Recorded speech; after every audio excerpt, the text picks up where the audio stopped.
Our next generation of multi-camera, single-operator production systems introduces a new level of features and functions that are truly and simply unique.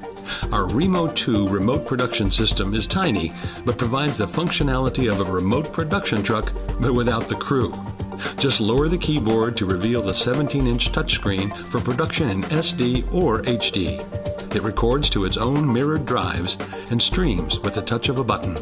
It's the ultimate fly pack, fitting in the overhead bin or under the seats of virtually all commercial aircraft. Vdeck 2 is generally used in more permanent installations and includes a 21.5-inch touchscreen monitor. Both systems use the same software, but new this year is our producer interface that's included with every Vdeck and Remo system. It's a spatial representation of your production venue, where you place defined cast members and musicons as proxies in exactly the places that the actual participants occupy. Just touch the representative icon on the screen, and the PTZ camera preset goes to that position, cutting or dissolving to the shot on your program output, usually in less than 1 second. You can even link lower third titles and other graphics to the cast proxies. Your output can simultaneously be displayed on large screens, modulated for broadcast, and streamed to virtually any display device. Systems are configured with either 4 or 8 SDI inputs. Availability of our Control-R touchscreen camera control app and the debut of our PT Mini pan-tilt head.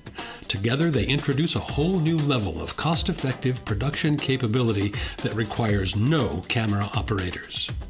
Using LANC and remote control available on a wide range of HD and SD camcorders, we have integrated zoom, focus, and iris controls into our camera control software. We replaced traditional hardware controllers with versatile and scalable software control that lets you create, name, and save a virtually unlimited number of presets. The PT Mini supports built-in Visca serial control protocol through a single Cat5 cable that provides DC power, RS-422 bidirectional serial communications, and camera lens control. The quality of the image from Mini current HD camcorders is amazing. When integrated with the PT Mini, you'll likely get better quality and spend far less than you would for similar quality HD PTZ cameras. And you can use your camcorders for traditional field production between meetings and events, maximizing your productivity and return on investment.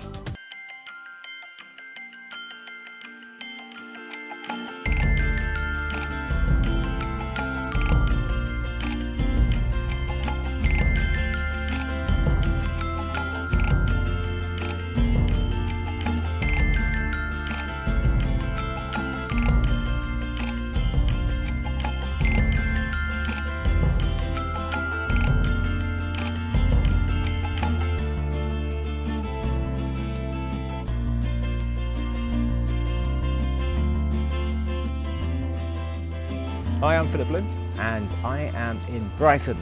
I haven't come here to sit down and relax and have a barbecue like people around me or enjoy the sun. I'm here to review a camera.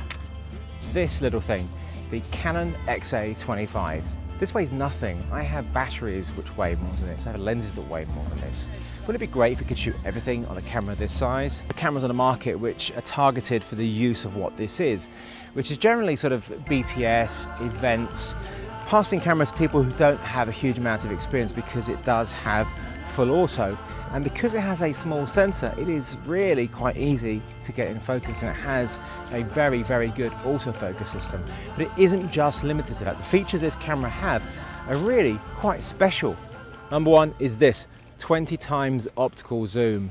The XA10 and XF100-105, just a 10 times. This has twice the range and it's optical. Big plus. It's fantastic quality. OLED, lovely and detailed. Because it's touchscreen though, it is very reflective, so you do need to get some sort of hood to use it. And you still need to keep your body nice and steady and keep your arms in, and you can get some fairly decent handheld stuff even on the end of the lens.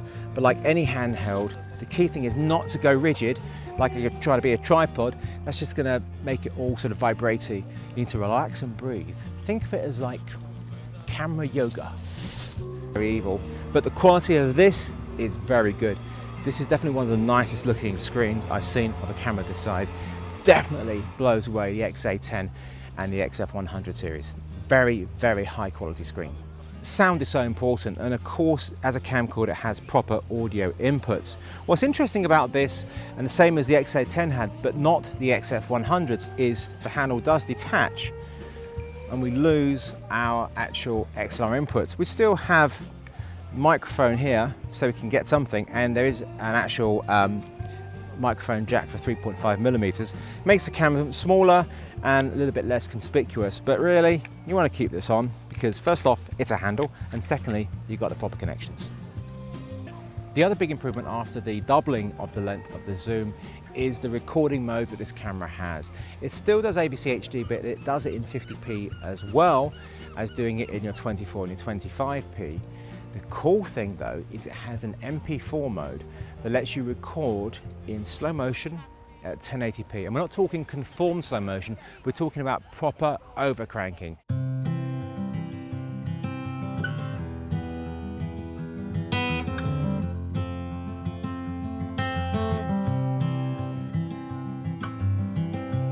Set it to 24 megabits per second in MP4 mode, and then go into the slow and quick function in the menu.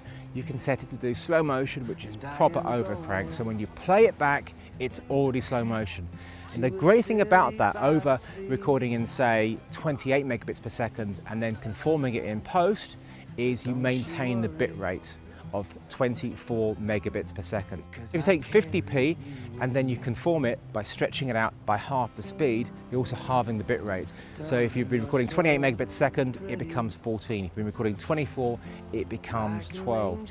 It does have a 35 megabits per second mode at 50p in the MP4 if you need that, but again, it's better to do slow motion actually in camera because it maintains that bit rate. Really important, otherwise the image will start to fall apart in post. The difference between the XA-25 and the 20, which is obviously cheaper, is this. There we go. This has an SDI slot. This is not a consumer camera. It has an SDI slot, which gives you an uncompressed signal. Would I ever use it to record externally with, say, a Key Pro Mini or a Ninja or Samurai because it's SDI? No, because it would be ridiculous. The whole point of having a small camera is to keep it small. There might be an occasion perhaps in a studio where you'd want to do that, or if you wanted to put it through vision mixers and mix between cameras.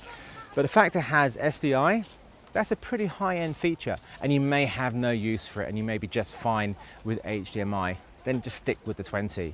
But everything these days has Wi-Fi. This has Wi-Fi. In fact, somebody the other day, and I kid you not, they actually asked to have Wi-Fi in a tripod. Why would you need Wi-Fi in a tripod?